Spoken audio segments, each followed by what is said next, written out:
अचिंत्य व्यक्त रूपाय निर्गुणाय गुणात्मने समस्त जगदाधारा मूर्ते अमूर्ते नमः। आपका बहुत बहुत धन्यवाद। प्रतिपक्ष संवाद के सभी दर्शकों को, श्रोतागणों को मेरा प्रणाम और खूब आशीर्वाद। अब जैसा आपका प्रश्न है, इस बार दीपावली को लेकर काफी संशय है और केवल उत्तराखंड में ही नहीं ये संशय है। हमने कई पंचांग बनाए हैं। हमारा पंचांग उड़ीसा में सिद्धांत दर्पण के आधार पर जो परंपरागत शास्त्रीय पद्धति है उससे भी बना हुआ है। काशी में भी हमारे पंचांग चलते हैं।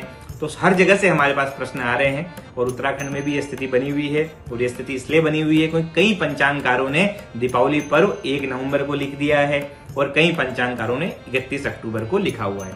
अब इसको समझने के लिए हमें कुछ छोटी छोटी चीजें समझनी होगी जो मैं आपके दर्शकों को समझाना चाहूंगा। और उससे पहले मैं आपको बता दूं कि जो भी मैं जानकारी दे रहा हूं ये मेरी व्यक्तिगत कोई राय नहीं है, ये कोई मैंने इसकी रचना नहीं की है। ये मैं धर्मशास्त्र जो ग्रंथ आप देख रहे हैं मेरे आसपास, इन ग्रंथों, इन धर्मशास्त्र के आधार पर ही मैं बात करूंगा, क्योंकि यही बड़े होते हैं और इन्हीं का सम्मान करके हमें इनका ही पालन करना चाहिए। इनसे बड़ा कोई नहीं है, कोई इंडिविजुअल, कोई व्यक्ति विशेष इससे बड़ा नहीं होता है। तो जो भी मैं बात रखूंगा धर्मशास्त्र से और प्रमाणिक बात में करना चाहूंगा। तो दीपावली पर्व के बारे में जो हर धर्मशास्त्र, हर ग्रंथ बोलता है, एक बात बताता है स्पष्ट रूप से, वो है प्रदोषे दीपदान लक्ष्मी पूजनादि विहितम। अर्थात प्रदोष काल में जब अमावस्या व्याप्त होती है उस दिन दीपदान लक्ष्मी पूजन करना चाहिए। हर शास्त्रकार, हर पंचांगकार इससे सहमत है। तो स्थिति क्यों गड़बड़ हुई, क्यों 2 दिन आई, उस पर हम बात करते हैं। उससे पहले हम एक प्रदोष काल को समझते हैं कि प्रदोष काल है क्या। प्रदोष काल वह है जब जो सूर्यास्त होता है, आप जानते हैं सनसेट जब होता है, सनसेट से 6 घटी अर्थात 2 घंटा 20 मिनट, मध्यम मान है 2 घंटा 20 मिनट से 2 घंटा 25 मिनट तक यह प्रदोष काल होता है सनसेट के बाद, सूर्यास्त के बाद। अगर इस समय प्रदोष काल व्याप्त है, अमावस्या इस समय व्याप्त है, तो वह समय सबसे उत्तम है। तो आशा करता हूं आपके दर्शकों को प्रदोष काल के बारे में पूर्ण संपूर्ण ज्ञान हो गया होगा। प्रदोष काल क्या है? सूर्यास्त के बाद की 6 घटी अर्थात 2 घंटा 20 मिनट जो मध्यम मान है। तो इस समय 31 अक्टूबर को पूर्णतः अमावस्या व्याप्त है 31 को, और 1 को ये 2 घंटा जो 20 मिनट है सूर्यास्त के बाद, पूर्ण तो नहीं है लेकिन 45 से 50 मिनट कहीं ना कहीं किसी किसी स्थान पर अमावस्या व्याप्त है। तो फिर संशय किस बात का बना कि कहीं किसी जो ग्रंथ हैं हमारे, कहीं ना कहीं कुछ 1-2 श्लोक हैं जहां पर एक श्लोक आ रहा है एक दंडेक रजनी योग है। एक इसका उदाहरण जो पंचांगकार है जिन्होंने 1 नवंबर लिखा है वो कोट कर रहे हैं, और कुछ पंचांगकार जो धर्म सिंधु का है तत्त सूर्योदयम व्यापोस्तरम घटिका दिक रात्रि व्यापनिंग दर्शे सतीना संदेह। तो यह इन 2 श्लोकों का प्रमाण दे रहे हैं।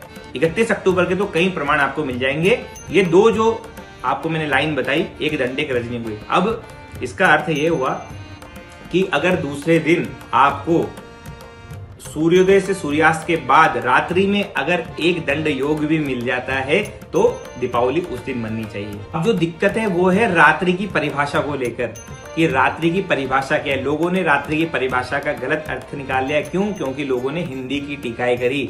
जो ओरिजिनल मूल ग्रंथ है वो संस्कृत में है, और रात्रि और रजनी की परिभाषाएं अगर आप देखेंगे बहुत सी हमारे अच्छे अच्छे ग्रंथ हैं वहां पर लिखी भी है।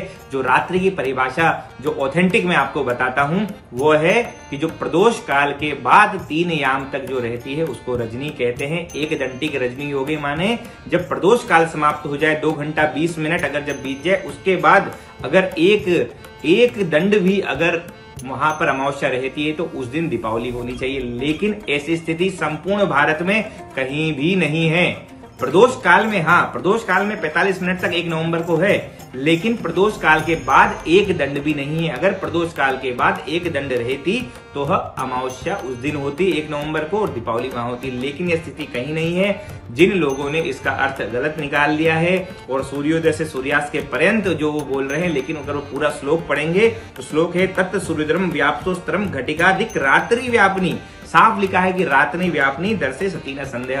जो सूर्योदय से सूर्यास्त के उपरांत रात्रि व्यापनी हो अर्थात प्रदोष के बाद अगर एक दंड भी अगर वो मिलती है तो उस दिन दीपावली होनी चाहिए। लेकिन ये स्थिति पूरे भारत में कहीं भी नहीं बन रही है। 31 अक्टूबर ही दीपावली पर्व को मनाना शास्त्र सम्मत है और इसकी घोषणा अखिल भारतीय विद्युत परिषद ने, काशी विद्युत परिषद ने, संस्कृत महासभा राजस्थान और बड़े बड़े संस्थानों ने ऑलरेडी इसकी घोषणाएं कर दी है।